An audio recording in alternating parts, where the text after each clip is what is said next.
Hello everyone, hopes you are fine. This is Jaspreet Goyal from Aware Visa immigration.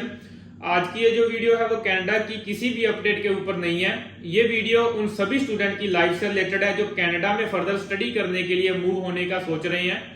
तो at present उन सभी students के सामने रिसेशन एक बहुत ही बड़ी प्रॉब्लम बनकर सामने आ रहा है, क्योंकि चाहे उनके जो फ्रेंड्स कनाडा में हैं या फिर रिलेटिव्स हैं, हर कोई उनको ये बात कह रहा है कि कनाडा में जो काम है वो पहले से कम है और इजीली नहीं मिल रहा। एक इमिग्रेशन कंसल्टेंट होने के नाते मेरा फर्ज बनता है कि मैं आपको रिसेशन की करंट सिचुएशन के बारे में अवेयर करूं और फर्दर मैं आपको वो तरीके बताऊं जिससे कि आप कनाडा में रिसेशन के टाइम पे भी अपने करियर को एक अच्छे मार्क पे लेकर जा सकें।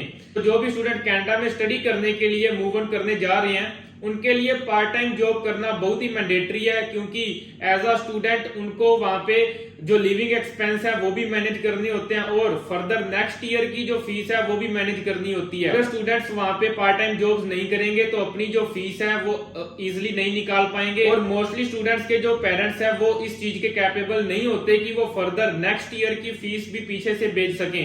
तो मैं आपको बताऊंगा कि किस तरह से आप रिसेशन के टाइम में भी अच्छी अर्निंग कर सकते हैं। सबसे पहले आपको इस बात को जरूर समझना होगा कि रिसेशन से कौन से टाइप के जो स्टूडेंट है वो अफेक्ट हो रहे हैं। तो मोस्टली ये देखा जा रहा है कि रिसेशन के टाइम पे वो स्टूडेंट्स बहुत ज्यादा अफेक्ट हो रहे हैं या फिर उन स्टूडेंट को बिल्कुल भी काम नहीं मिल रहा जिस स्टूडेंट के पास किसी भी तरह का स्किल नहीं है। फॉर एग्जाम्पल, जिन स्टूडेंट्स ने इंडिया में कोई भी काम नहीं सीखा और बिना काम सीखे वो कनाडा पहुंच गए और अब वो पार्ट टाइम जॉब की ट्राई कर रहे हैं, लेकिन उनके पास कोई भी स्किल नहीं है। एट प्रेजेंट उनको बहुत बड़ी दिक्कत आ रही है, क्योंकि जिन स्टूडेंट्स के पास कोई भी स्किल नहीं है उनकी जो संख्या है वो कनाडा में बहुत ही ज्यादा है, लेकिन वहां पे जो सिंपल काम है वो लिमिटेड है। तो इस कंडीशन में उन सभी स्किल लेस स्टूडेंट्स को काम मिलना पॉसिबल नहीं है। सिर्फ लिमिटेड स्किल लेस स्टूडेंट्स को ही काम मिल सकता है। बिना स्किल के कनाडा में एट प्रेजेंट सरवाइव करना कहीं ना कहीं पहले से डिफिकल्ट हो गया।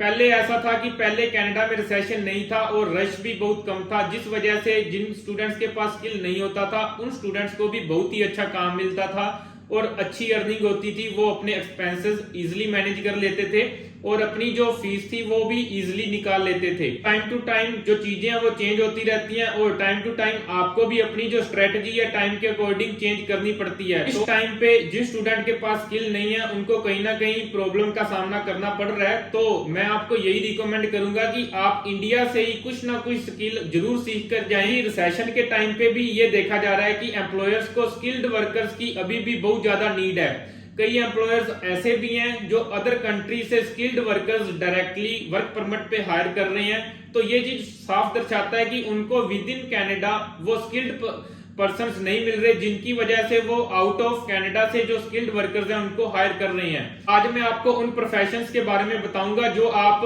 इंडिया से सीख के अगर कनाडा में जाओगे तो आपका भी जो फ्यूचर है वो बहुत ही ब्राइट होगा और आप इजिली अपने एक्सपेंसेस एंड नेक्स्ट ईयर की फीस है वो निकाल सकोगे। इंडिया में आप कई तरह के काम सीख सकते हैं, जिनमें कि आप वेल्डिंग का काम सीख सकते हैं, प्लम्बर का काम सीख सकते हैं, कारपेंटर का काम सीख सकते हैं या फिर बार्बर का काम सीख सकते हैं। ये जो प्रोफेशंस है कनाडा में बहुत ही इन डिमांड है और ये जो प्रोफेशंस है चाहे रिसेशन है फिर भी इन प्रोफेशंस की बहुत ही ज्यादा वहां पर नीड है। रिसेशन के टाइम पे भी एम्प्लॉयर्स को इन प्रोफेशन वाले पर्सन की बहुत ही ज्यादा नीड है।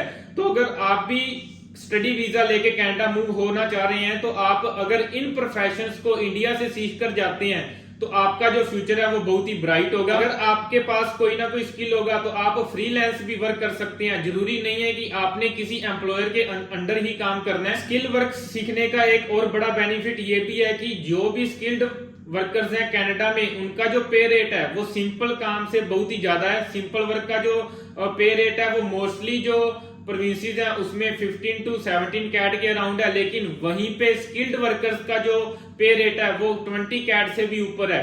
तो अगर आप भी स्किल्ड वर्कर बनते हैं तो ये भी आपको एक बहुत ही बड़ा बेनिफिट होगा। अगर आप इंडिया से कोई ना कोई स्किल सीख कर जाते हैं तो आप कनाडा में कुछ सालों के बाद अपना खुद का बिजनेस भी कर सकते हैं। फाइनली मैं यही कहूंगा कि रिसेशन के टाइम में भी स्किल्ड वर्कर्स का जो फ्यूचर है वो बहुत ही ज्यादा ब्राइट है। तो आपको भी कोई ना कोई स्किल इंडिया से जरूर सीख कर जाना चाहिए और अपने जो फ्यूचर को है वो बेटर बनाना चाहिए। थैंक्स।